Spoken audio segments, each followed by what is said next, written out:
Sana çok yalvardım de Dilber gelimin,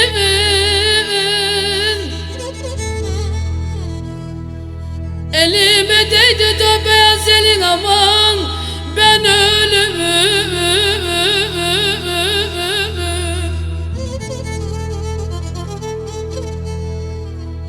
Aman yadigar verdin de o beyaz bende.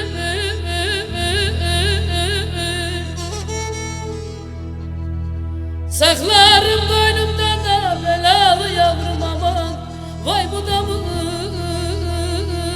yalan. Elime verdin de o beyaz bende,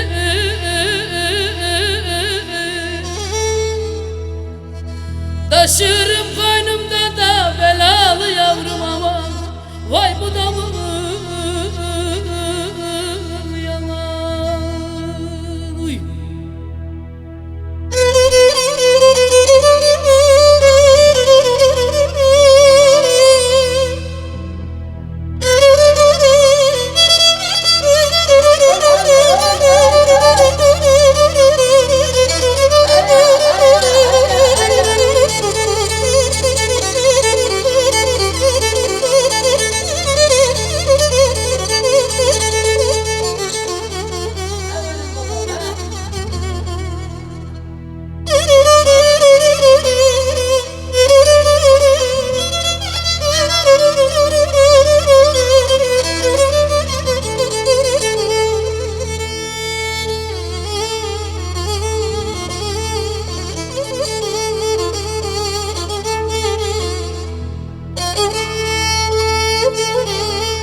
aman bunların başını da gene mesken mi tuttun?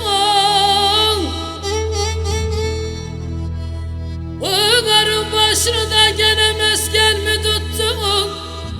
Hele gördün güzelleri de beni unuttun, aman ben ölümüm.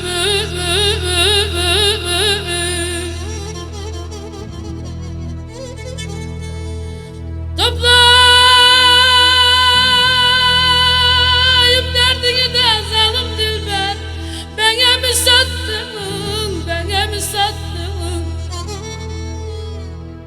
severdim bir zamanlarda seni belalı yavrum, aman vay bu da mı